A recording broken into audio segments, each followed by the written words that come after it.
What's up, everybody? I'm back. Hoping your week's going good. So far, so good down here. Got good weather going on, so let's just dive right into things. I think in the last show we were talking about the sexual aspect of interracial relationships. Decided to kind of touch on marriage a little bit. Even though I know we did here and there, and we did probably go into some sort of depth about it. I just wanted a dedicated episode to it because I think that not enough marriage doesn't get enough credit, right? To when two people decide to actually start seeing each other, they're having sex, they're dating, then they go from dating to actually getting into a committed relationship, in which would, in which the end outcome would be marriage, right? That's the kind of, it's not really just the ideal, but that's pretty much the progression, the natural progression of things anyway. Um, I mean, is, I mean, now that I'm looking at more content on YouTube and discussions that people are having, especially younger people, a lot of people are kind of finding marriage to be a more traditional expression of two people involving each other in a committed relationship rather than family building. I think you can do plenty of family building, but I think marriage has become more of a legal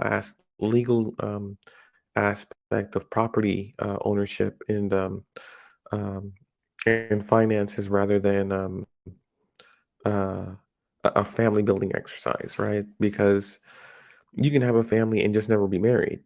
You know, you can still have a mommy, still have a daddy, still have children, still have all the things that a family has, except for a marriage certificate and a big wedding, and where all your friends showed up and took pictures and ate your food and then bounced. So I can't say whether one type of relationship is better than the other. Um, I mean, when you do go through the process of marriage, such as I have, don't get me wrong, this wasn't some huge event where we flew in our relatives from around the world and all that.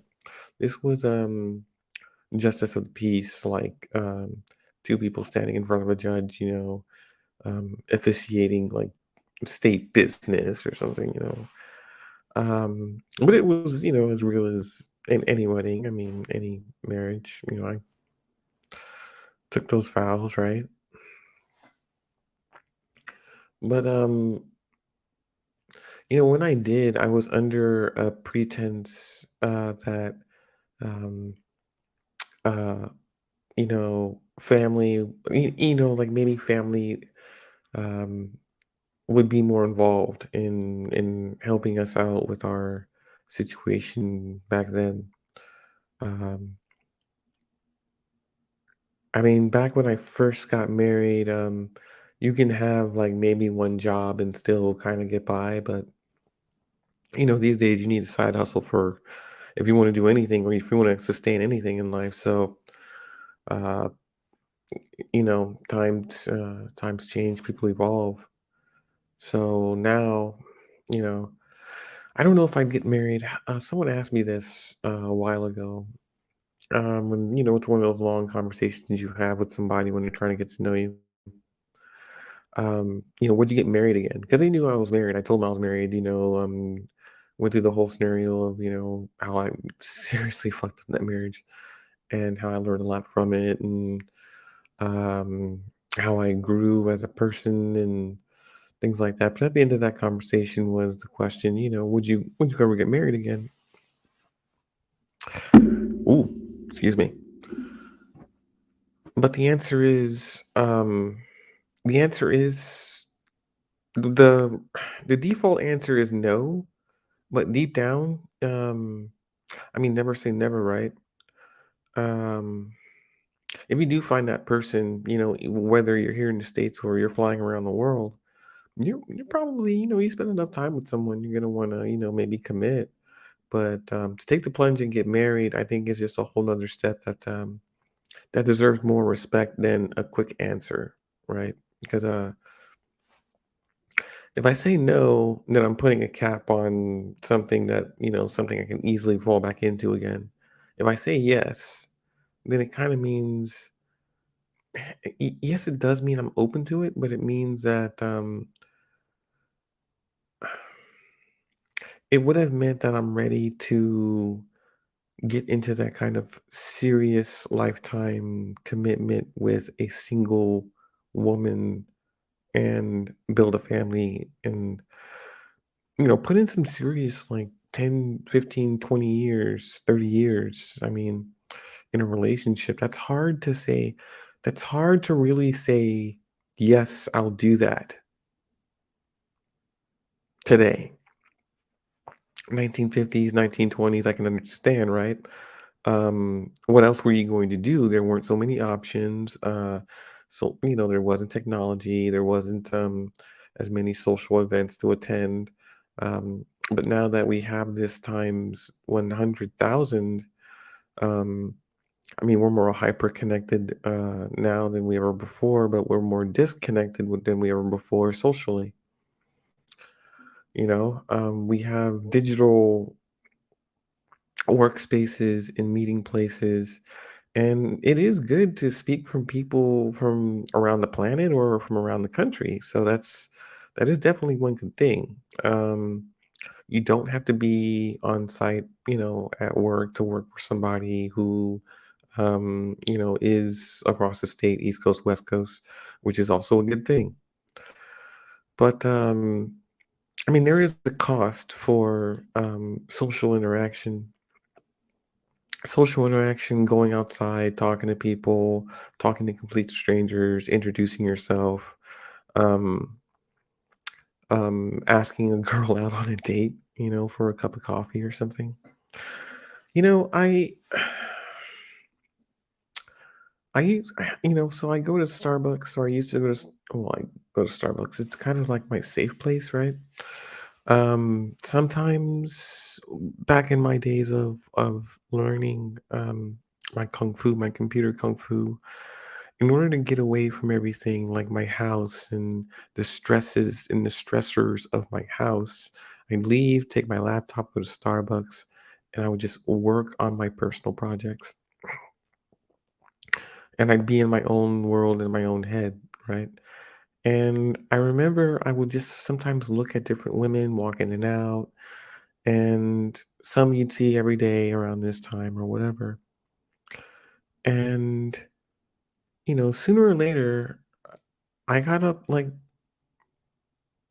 the balls to get up and started, making some moves. I started talking and saying hi and, maybe treating them to a cup of coffee and talking for a little bit and just do some small banter to get you through the day, checking up on people.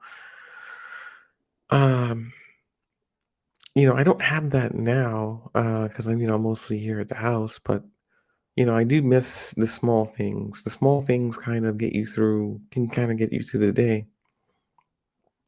So I want to kind of get out more and start talking to more people. I mean, I go out on weekends, but I probably need to start going out on a daily and start talking to people as well. I mean, I do go out to the gym Monday, Wednesday, Friday, and then obviously Friday, Saturday I go out. Maybe Sunday I should go be out more, but who knows? But I mean, in a marriage, uh, it's such a heavy commitment. But uh, I, I I think it's easy to have the event, the wedding, and it's easy to take the vows, the words, but to commit by those words, I mean, that's the hardest. That's the hardest part because um, in a marriage, you both have made a decision, like a lifetime decision. Be it in this, spur of the moment, or be it after a a long, hard thought about it, you know? Now, back, there was a time, and maybe there still is. I mean, maybe in some cases there is, but I just wish in relationships now and marriages now there'd be a lot more patience, right? Because people are so quick to anger, and people are, well, one of them, but people are quick to anger, and people are quick to leave, like up and leave a relationship over a fight. I mean, yeah, you may want to go to your girl's house, or you may want to go to your homeboy's house, or you may want to, just be out of the house for that night. But, you shouldn't throw a relationship over one bad event, or maybe even several. I mean, couples are going to fight, and within the marriage, I mean, there are old people who fight over the dumbest shit, but they love each other deep down. I mean, they're still gonna, dinners can still be ready at 7, the clothes are still gonna be clean. Things are still going to happen no matter how bad the argument gets. And so a lot of people don't, I mean, don't get me wrong, when a marriage turns abusive, then I think it's safe to say um, you both may need a little bit more than a timeout. You may need, time apart, you know, because abuse is no joke. It's too serious. It's too serious out here. So I don't advise any younger women or men enter into a marriage with a person that has either known and been abusive or potentially could be abusive. Now, when I say potential, I'm not saying like, oh well, they swatted a fly or they killed a roach, therefore they can be hostile or abusive. That's not what I'm saying at all. I meant like, I meant how that this person treats other people. If this person treats, here's why I say that, because you don't want to be that guy that is married or in a relationship with this one bitch that talks so much shit to everybody else, but when they talk to you, it's like, "Oh, honey, yeah, but I love you, and but this motherfucker, or like you don't want that. Like, you don't want to be with that. You don't want to be with someone who's constantly running their mouth, who's hostile to everybody, and then wants you to make a serious commitment to that. Nah, you need to run from that. You need to run, screaming. But here's I see this a lot when it comes to interracial relationships, right? Um, I see a marriage that's really um I don't know how long interracial relationships last. I would imagine, okay, so my only theory about interracial marriages, since I've been in one, is that they may tend to last longer only because, if you consider how much shit either person in the relationship has gone through while being in that relationship, then it's like, well, fuck it. Why don't we just get married? I mean, we already took all this shit from everybody, and everybody knows that we're together. So, just might as well. And then maybe the story is, hey, we're happily ever after. We got the rings. We're committed. Fuck what everybody else thinks. We're good. We got children that look better than yours. So, I mean, I think that there's a factor as well, right? So, yeah, I mean, there's that aspect and dynamic in a interracial relationship. I just can't talk tonight. It's like, y'all, sums up. But yeah, since I've been in one, well, I've been in several. I mean, I've only been in one marriage, but I've been in several relationships. Whether it be that friends with benefits, or um, dating, having a girlfriend, long term, living with them, having them come over, going over there. But in But during my time in a marriage, I'm trying to remember how I mean, I acted and behaved accordingly for a while. I was really good, trying to play the really good husband role for a good minute, but um I want to say back then um I was working for maybe a cell phone, a mobile phone company. I was working at the Verizon store back then when I first got married. So I was a technician, phone technician. If you brought your phones to see me, I transferred your stuff from one phone to another, all your texts, all your pictures, and everything in between. Uh, all your videos, all your music, all your stuff, and gave it back to you. And as far as you knew, that's it. It just works. It's a replacement, and you're good. Uh, Now, as far as my marriage went, you know, I liked playing the father role better than anything else because, when you have kids, they become your world. I mean, they do. Even if your relationship is soured or even if you have fights and arguments, um, your kid kind of brings out the best person. You can never really have a frown around, your little girl or your little boy or whatever. So, what kept me in the marriage for the most part was, my daughter. So I wish it would have just been like, well, my love for having a family and I have a wife and I have a daughter and I love them both so much and I don't want anything to happen to them. Don't want to lose them either. But like back then I was very, very young in my 20s. I was very, very naive, like naive and selfish, but very naive. Like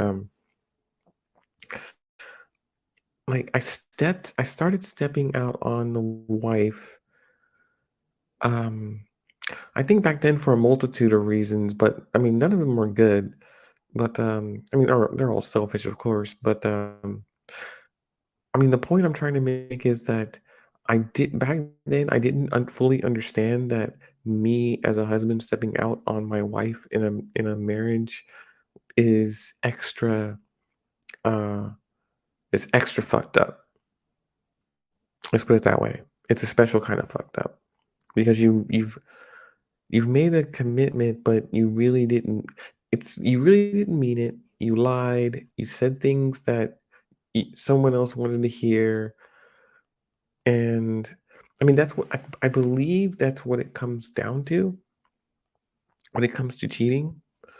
Cheating was about not telling the truth about the commitment that you made to your partner. So, I mean, because things in a marriage are supposed to be, the idea of a marriage is that things are supposed, or in a relationship is that things are supposed to be done together. And when you're doing something without your partner, then, that's where all the problems start. So, I mean, I guess if more people kind of sat down and just kind of remembered, like, hey, you know what a marriage is? Just moving together, just moving in the same direction together. If she wants this and you don't, y'all talk about it, we'll work it out. Vice versa. So, I mean, just in simple logistics would allow you to at least get to a better place than where you are at now if your marriage is insufferable. Now, my marriage never became insufferable, but I just think it became stale and it became boring for me at the time. I mean, now that I'm as old as I am, I appreciate the stale and boringness for what it was. I mean, the 40-ish me now can appreciate the marriage and the family and the situation that I was in while I was 20 something, you know? So it is a very hard lesson to learn, but damn it, people got to learn it. And, I'm not really an exception for that. So marriage is just a serious commitment that two people really need to consider making. I mean, you can't really take it lightly. I mean, the words are nice, the event is nicer, but the work in sustaining a serious commitment and relationship and raising a family, all of that stuff is difficult, and none of it is going to be easy. But I think just more people needing to speak with older generations who've been through it, who've been married. I think more people who've been married like 20, 30, 40 years need to probably sit down on a couch in front of a microphone and kind of speak to what they've been through as a couple for all these years and decades and tell us, other people, what works, how it works, what doesn't, how do you guys deal with each other when you're fighting? How do you guys deal with each other when you're angry? This and that, and this and that, and this and that. Get the real inside deal, and then you'll suddenly start to find a pattern of how things work. And then you can talk to other people who've been divorced a bunch of times, and then you can talk to them, see what they're saying, kind of analyze the patterns of which they blame the relationship. Is it the other person? Is it themselves? Or is it because they have kids? It's because they're trying to be independent and don't need anybody. So there's a whole bunch of different avenues, but I think the end game is still just marriage, like long-term commitment that two people make in order to, kind of comfort each other until the day that they die. I think that's I think the idea of marriage is kind of like the idea of having a soulmate, kind of like if you were to say the word soulmate, I mean, you would think about marriage. You would obviously want to marry your soulmate. Either that or you just want to be with them until the day that they died. In that case, you really wouldn't need a marriage. You would just need a real serious relationship that both of you are committed to. But yeah, I think like the idea of marriage was based on kind of like well, first it was business and things like that, but I think the principle idealistic is everyone has their other, and everyone has someone that completes them in some sort of way. So, yeah, I think that should be the idea of an ideal relationship. I just don't know about marriage only because it's such a lifelong commitment, and lifelong commitments may have worked, I believe, in previous generations, but now with everything being so instantaneous, I'm afraid we all have either ADD or ADHD. It doesn't matter which one. It's just that we want to commit to different people for different periods of time.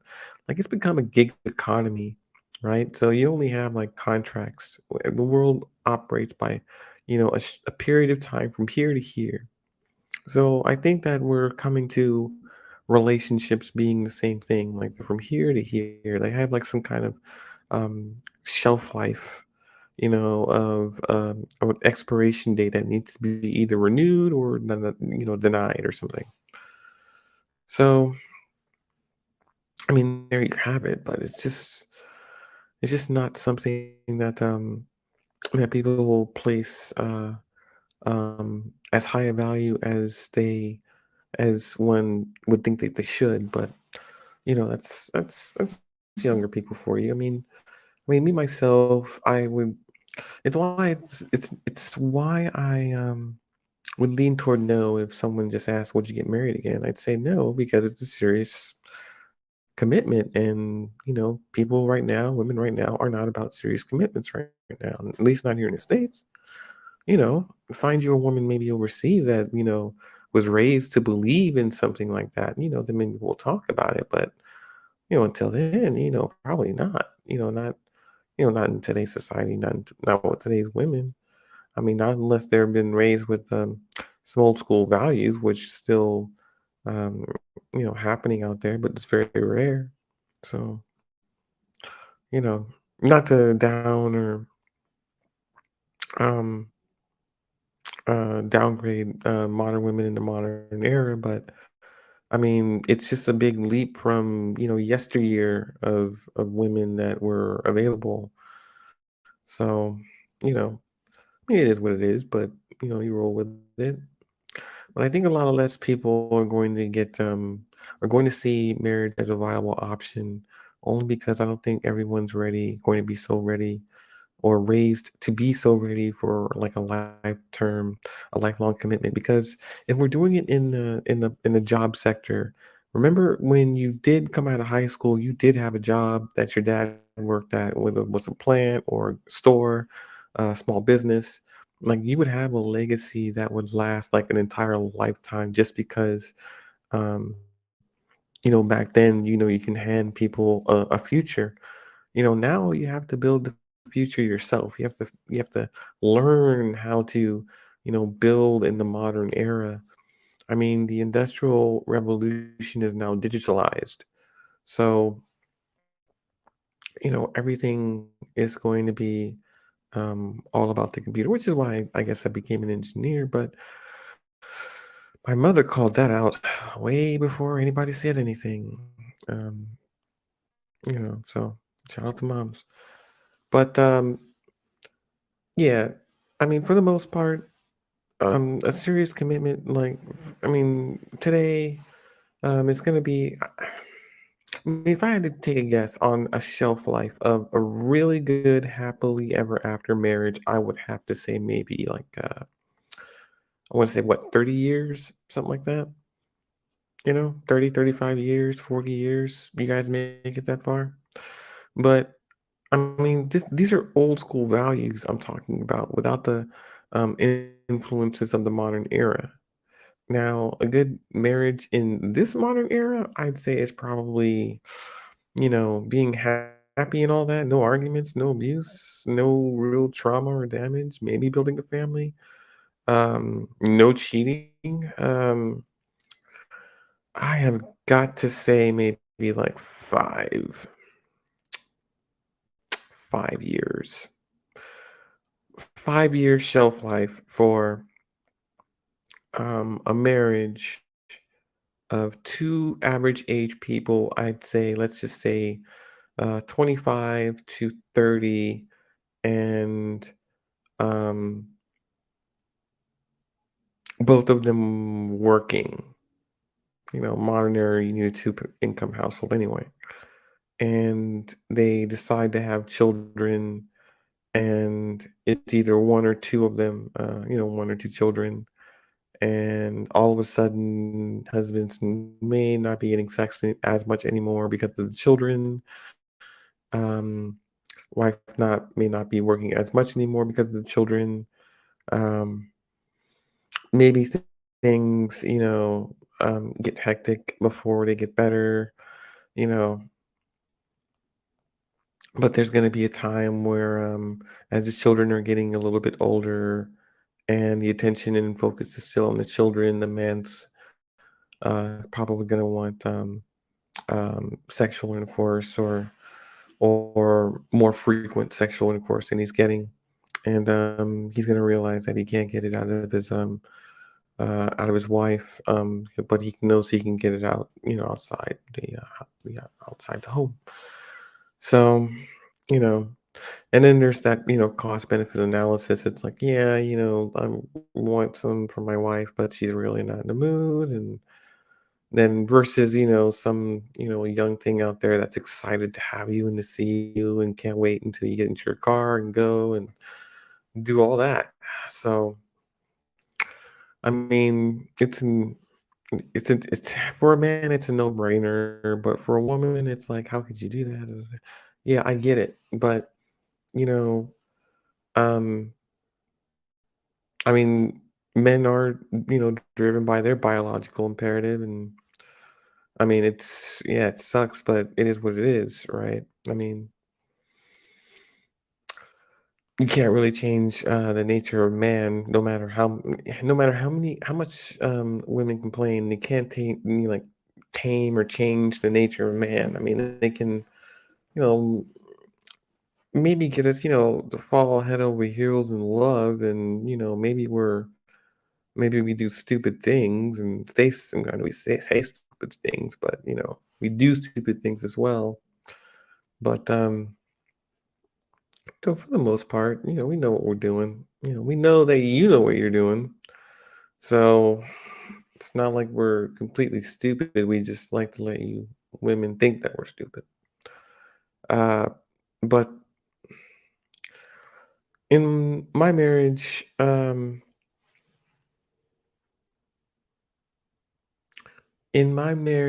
I had your typical 9 to 5 job, typical average income, typical 2 bedroom, 2 bathroom apartment. Um, a lot of things were typical back then. I mean, a lot of things were average back then. There was nothing fancy, nothing all high price. I wasn't making stupid money. Um, I wasn't driving the best car. Um, but I took what I had, and I made it to what it is today. But it took a lot of hard work. But you gotta get your hands dirty in something, in order to kind of make it to where you want to be. Now, I only wish that I were married along the way so I can kind of have something to have this all to kind of share this with. But I mean, I just wasn't like mature. I wasn't mature enough, and I wasn't ready for a serious commitment such as a marriage. I just wasn't. It's so easy to say now that I'm older. I mean, but back then, and that kind of like mentality. I mean, no, you don't think about these things. You feel in your feelings, which are the here and now, and you don't think about or consider the long-term consequences of your immediate feelings or actions. So we don't have enough of that.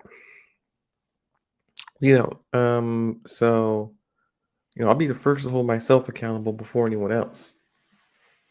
Because I've definitely made my share of mistakes, but I choose to um learn from them and try not to repeat them. Sometimes I catch myself too. I'll be like, wait a minute, I'm doing the exact same thing I just did like 3 months ago with this one too. Oh, fuck, shit. But I gotta sometimes I just need to take a step back and look at the, 10,000-foot view and be like, okay, let's make a better move. Let's make a better chess move instead of a checkers one. So, I need self checks. Someone's That's what your friends are for. Your friends are supposed to check you when you get out of line over here, over there. They're supposed to check you. Make sure you stay in the middle. Don't get into no kind of accidents. So anyway, I had friends during my marriage. Uh, well, I have friends here in San Antonio, but friends that come over during like an event, holidays, during a barbecue, during my daughter's birthday, my birthday, um, ex-wife's birthday, stuff like that. It was fun hanging out. So the married life, let me tell you something about the married life. Like it can be a really, really cool thing to have a partner in crime that can help you decorate for Christmas, or is willing to cook for you, or is willing to um, help you achieve a goal, to support you while you're going to school, support you while they're going to school.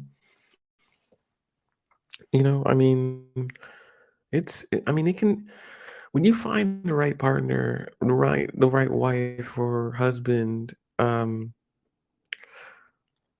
you can pay off. It can pay off in the long run. Like I said, it's an investment in each other. Like you both want each other to do better and to do well. Now, it doesn't have to be a marriage, but it can, but it most usually is. It should be any relationship, to be honest. if you're in any kind of relationship has a serious commitment to it and it's been monogamous for a while, then yeah, you should start investing in each other's success. My personal opinion. But yeah, I mean, in a modern era, like marriage is starting to become more and more of maybe an Eastern thing, rather than a Western thing. I mean, marriage is on the decline. I don't know. So here's the thing. Just because marriage is on the decline doesn't mean that we're not having families. Now, we are having less sex as a species. Younger people are just having less sex because they're hyper connected and they're disconnected socially. They're disconnected socially, but they're hyper connected social media. Um, so, you know, I think the key word here is interface. I mean, to meet people and to shake hands and to go to clubs and bars is to interface with people, to interact with people, to exchange words and ideas, um, into which can be a bonding process. So, yeah, I mean, so if you gather at anything, like you need to go out more. But you need to go out. If you are married, you need to be going out as a married couple. It needs to be you and them, and it needs to be y'all at the movies, y'all at the bar, y'all at the club, y'all at the baseball game, y'all out eating dinner. More people, more couples, more marriages, more married couples need to be getting out more. Now, I could understand if you're on a budget and, the husband or the wife, stay at home cooking dinner and this and that. Like, I understand that. I'm not saying like go live like kings and queens, but what I'm talking about is the uh, social aspect of mingling. I'm not talking about going to fancy restaurants and dinners and this and spending all kinds of money, but go play bingo or go for a walk in the park. Just random things in which other people are performing the same action in which you can, take part in the event on a social level. Hope that made sense, but it did. Anyway, yeah. So even though I will go and get my coffee every day, I try and look for people to talk to, and it's kind of hard to. It's hard for me. Okay, so this is all this advice from an introvert, right? So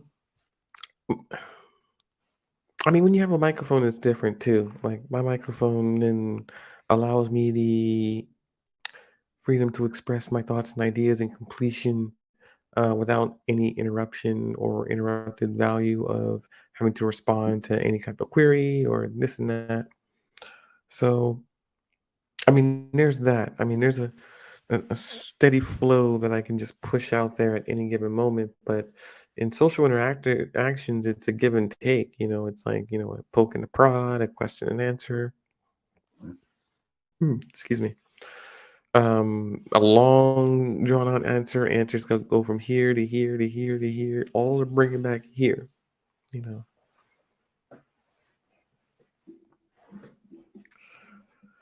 So when it comes down to like marriages and being married, like in an interracial marriage, there's there's a lot of like war wounds. I feel people have like scars that they carry. Let me give you an example. Since I was in an interracial marriage, I know what it's like. I got the static, walking down the street in a restaurant at this grocery store. I got the static when I held my wife's hand and this and that, and we were here, we went there.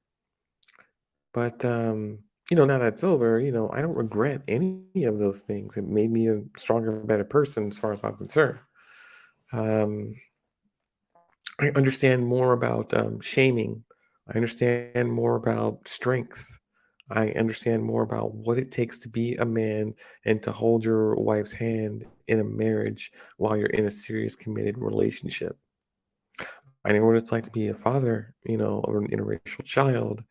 Um, uh, I know, I know these things, and even though it didn't work, there's still a lot of, knowledge and experience I have to help other people avoid like my mistakes.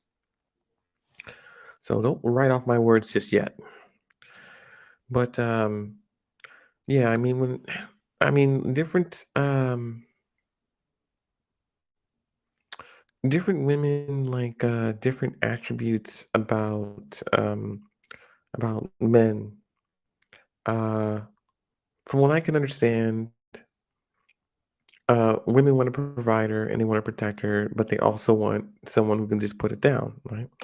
Lay more pipe than Mario and Luigi, but um they also want someone to cuddle with after. Uh, they're wanting men who they want. e- what I'm starting to hear is they want like women want men without the manhood. I mean, yeah, go figure that shit out. But I mean, they're wanting these simps. They're wanting these emasculated men. You know, they want the quiet ones. They don't want the ones that are opinionated, that got something to say. They're not like checking for the ones that'll check them in a minute and be like, yeah, no, that ain't how it's gonna go. They'd rather have someone to control than have someone be control them. I mean, I understand modernization as far as relationships are involved, but us men still lead for a reason. But anyway, I mean, traditional marriages now are more. I mean, I hear the term 50-50, but I'm like, is it really?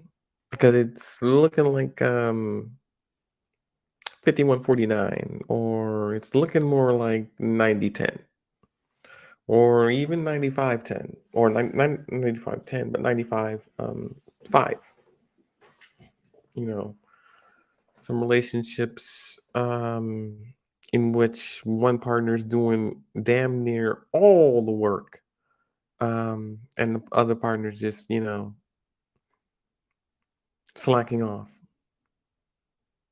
Now, don't get me wrong, right? Everyone has their slumps because I got my slumps. Like I got like for instance, let's just say like because I haven't always had this job or that job. So in between jobs, you can get through a slump, right? You've been looking for work, no one's calling you back, people were calling you back, it's a joke, no one's hiring you, and you're like tired of looking right now, and you just want to lay down and die, and you just get into a slump. You just give up for a good couple weeks, and then you sit down and you think to yourself like, yeah, I'm gonna try this shit again.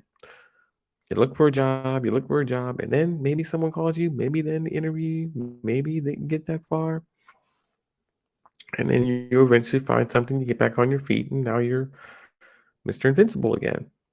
At least that's my story. But I know that doesn't happen for everybody, but it should, because everyone just have that spirit of I'm not giving. I may take a break on this, but I'm not giving up on this.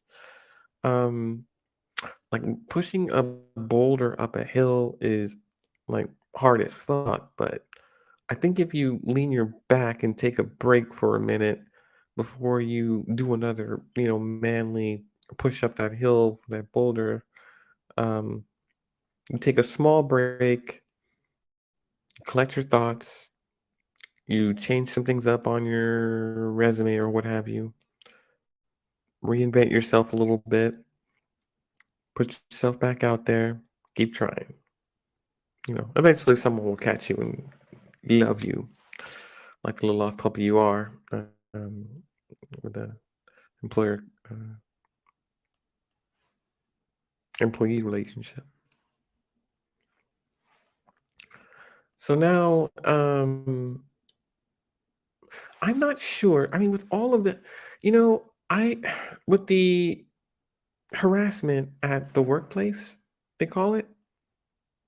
Um,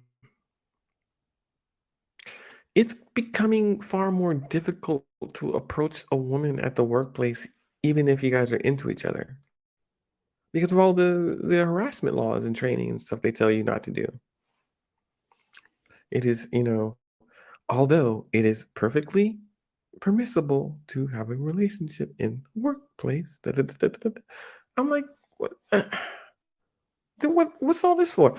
But I understand. I understand you don't want like the greasy, cheesy. Hey Linda, what's going on? You're divorced, huh?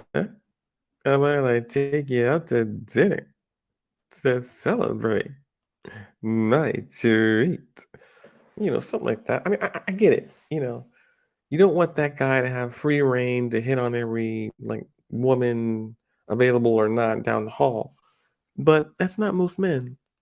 And most men don't behave in such a manner. We're usually more subtle. We tend to play the long game. We tend to maybe pick up that subtle hint and then maybe shoot a shot. And if we miss, we miss. We're done. We're gone. You never really hear from us again, or we've been friend zoned. So, yeah, I mean, it'd be nice to find someone at work and start, maybe hooking up at work or something. I mean, those were really cool. I think I dated, partially dated, one woman at my job when I was working doing a call center gig once upon a time. Me and her weren't officially together. We were thinking about seeing each other maybe. We weren't seeing each other exclusively. We had just started maybe, but it never turned into a real thing. She completely ghosted me. So, you know, it just occurred to me, she was the first person that actually ghosted me. The first woman to ever ghost me, like my boss, at my old job. You know, she's younger than me a little bit, but she was she was my supervisor. So it was that real it was that real power dynamic there. I liked it though. I I ain't gonna lie. She was my supervisor. I'm her employee. I'm taller than her. I'm stronger than her. But let's just make out a whole bunch. Yeah, just get a little bit. I enjoyed it for what it was back then, but yeah, I just got ghosted and sucks. But there was a woman. Speaking of getting married again, speaking of me getting married again, there was a woman from another call center um, that I got into a relationship with, and her and I had been on and off for years, but we did live together. We did have a home together, and nice apartment, and her kids, and I met her family, and went to her daughter's quinceanera, and um, all of that was working.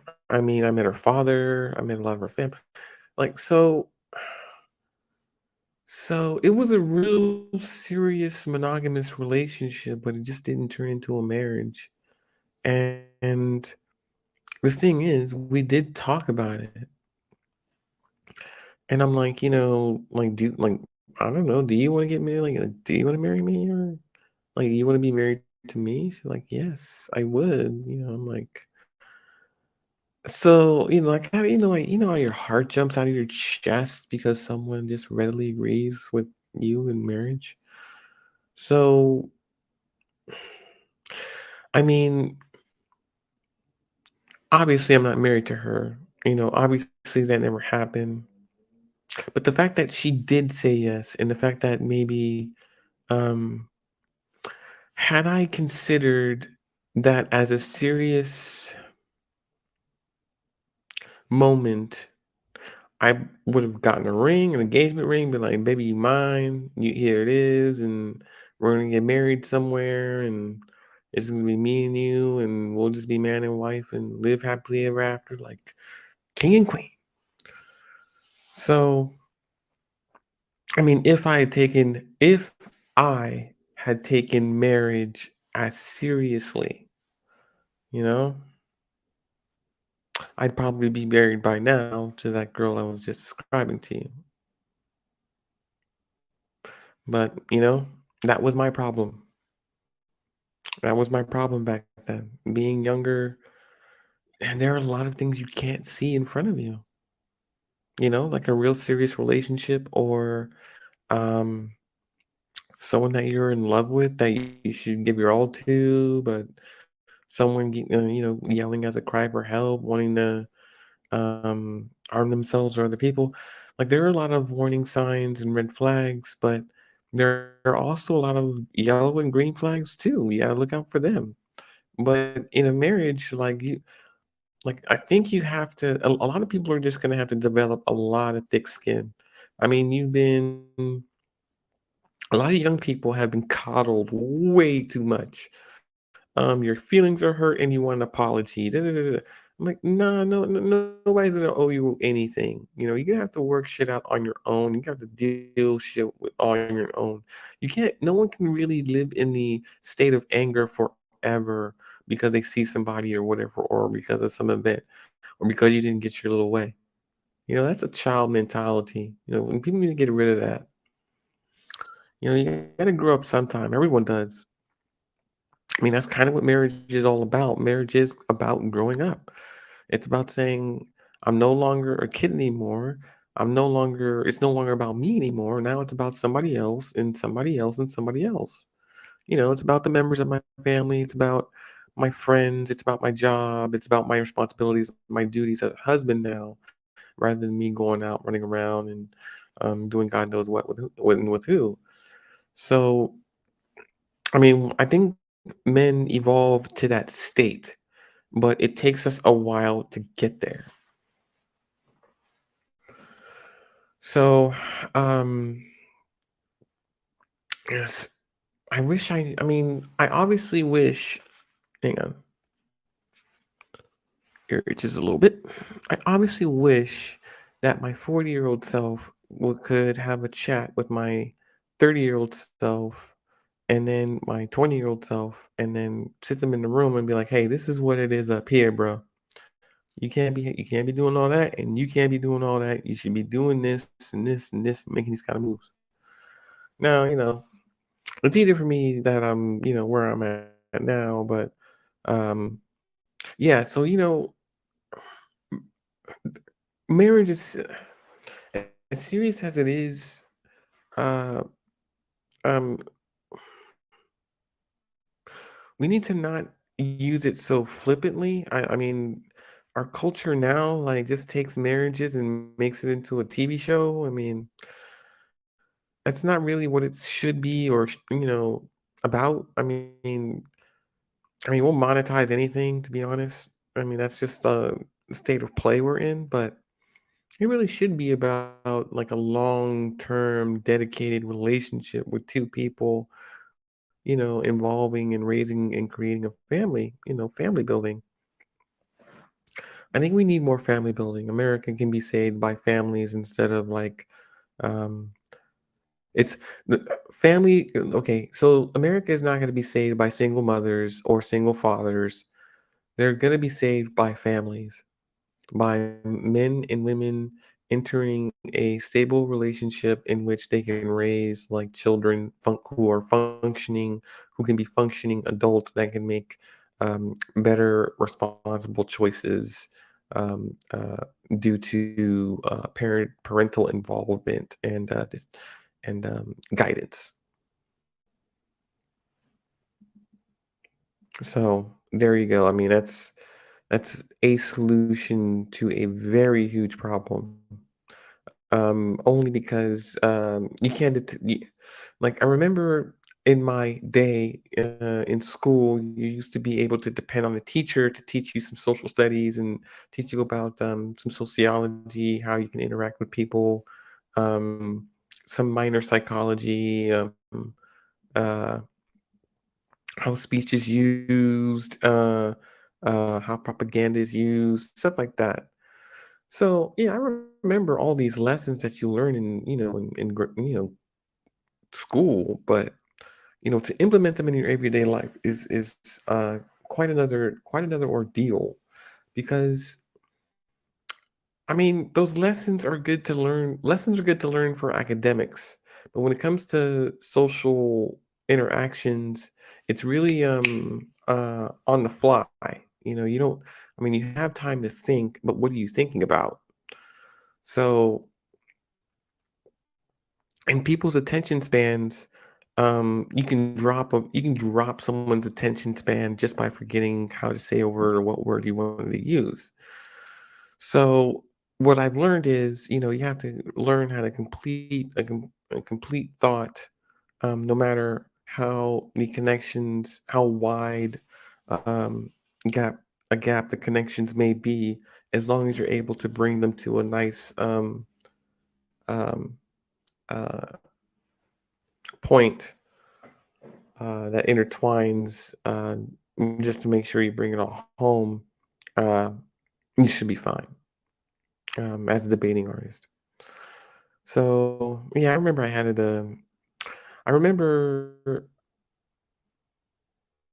back when I was like 7, and me and my sister were playing with Barbie dolls. I was a Ken, and she was a Barbie, and then my across the street neighbor was a Barbie doll, a girl Barbie doll. And I'm like, "Yeah, I had a thing for her," and my sister's like, "Oh, I'm leaving you, and I want half of what you own." It was I think I mean, it's one of those things as a kid that you remember that sticks out. It's just funny as hell, but it's about marriage, so, it was one of those things I was trying to do because I really liked, our across the street neighbor, and wanted to see what was up. But like, hey, me and my mom, come on, get in my car. Let's go drive away. She's crazy. And it's drove away in a little toy vet. It was funny. I used to play Miami Vice with Barbie doll and Ken and like hop that Corvette off of like furniture and make it do all kinds of weird shit. But yeah, I hope in your relationships and in your marriages, um, if you have problems or run into many problems, or not many, but any, that you sit down and you talk them out. Because I know that marriages sometimes communications can die in a marriage, and I think in order to change that, some married people actually need to go to therapy just to open up to each other and be vulnerable and learn how to use their communication skills more effectively. I mean, I went to a therapist, but I need to go back to a therapist. There are some unresolved issues that I know I've got, but I'm gonna try and, maybe write them down. I don't know if I should do self-analysis. Who needs self-analysis? You need a real analysis. Someone from outside has to be looking in here. So, I'll do some interest. Always do some introspective, deep dives into myself when um, we discuss these type of things. But I hope you guys do too. And this is always fun. I mean, I can kind of do this for a good minute. But I tend not to try and keep you guys too long. But Yeah, marriage, it's a serious thing. I mean, just if you are ready, I mean, be really ready, you know? None of this, this is my 3rd marriage crap, and that stuff. I'll see you guys next time.